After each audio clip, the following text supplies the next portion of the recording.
अच्छा एक बात बताओ, आप सबको हम प्रणाम करते हैं, आप सब भगवान विश्वनाथ के ही स्वरूप हैं। तुलसीदास जी ने कहा आप मानोगे कैसे कि ये ब्राह्मण शुद्ध हो गया? बोले हम तब मानेंगे जो ये ब्राह्मण अपने हाथ से रसोई बनाए और विश्वनाथ मंदिर में चल के उनके नंदीश्वर को खिलाए। वो सोचते थे पत्थर का नादिया कहीं भोजन करेगा, वो तो नंदीश्वर में पाषाण का ही दर्शन कर रहे थे। वो क्या हम सब लोग भी ऐसे ही हैं?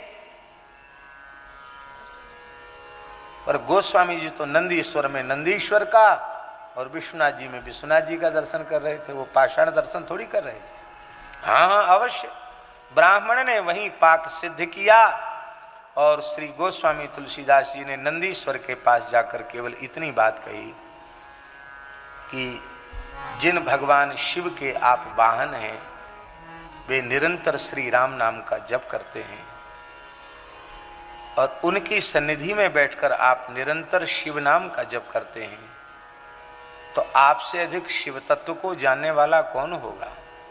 और शिवजी से अधिक राम नाम के तत्व को जानने वाला कौन होगा? तो शिवजी के अनुग्रह से आप भी श्री राम नाम के रहस्य को, तत्व को जानते हैं।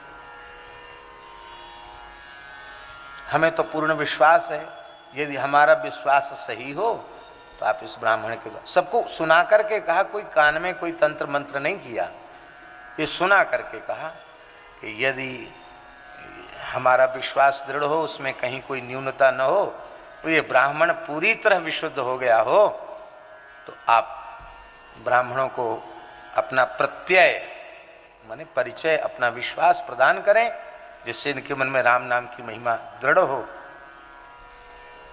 जैसे ही ब्राह्मण जो अपने को हत्यारा कह रहा था, उसने जैसे ही पत्तल परोसी और नंदी के पास जाकर के कहा प्रभु ग्रहण कीजिए, सो ना दिया भगवान पूंछ हिलाने लग गए, कान हिलाने लग गए, नेत्र हिलाने लग गए, मुंह खोल दिया और खोल ही नहीं दिया मुंह, पूरा का पूरा नैवेद्य ग्रहण कर लिया। अब इससे अधिक और क्या चमत्कार हो सकता था? इसलिए सब के सब उनके चरणों में नतमस्तक हो गए। और यह वही नंदीश्वर है जिसको भग्न करने के लिए उन म्लेच्छों ने, अन्यायी अत्याचारियों ने अस्त्र शस्त्र उठाए थे और उस विग्रह पर प्रहार किया था स्वामी जी, और उससे रक्त के फव्वारे निकल पड़े थे। जो अभी आप तो गए काशी, लेकिन वहां जाकर आप देखना, वो नंदीश्वर में धारदार तलवार हथियारों के चिन्ह बने हुए जिनसे रक्त बहा था। तब वे घबरा करके भाग गए थे, मूर्छित हो गए थे और भाग गए थे वहां से, इसलिए वो नंदीश्वर वहां बच गए।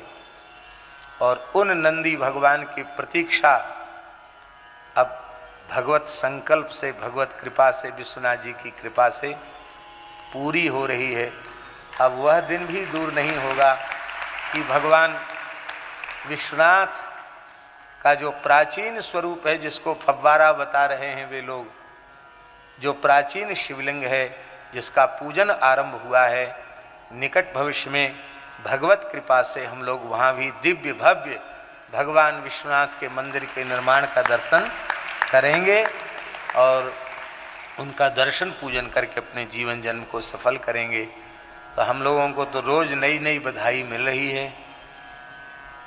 यह हमारा विषय तो नहीं है, लेकिन फिर भी हम निवेदन करें, हम सब लोग भारतीय हैं, यहाँ का अन्न जल वायु हम सब ग्रहण करते हैं, यहाँ की धरती के प्रति हम अत्यंत कृतज्ञ हैं और हमें कृतज्ञता के भावों से भरा हुआ रहना ही चाहिए।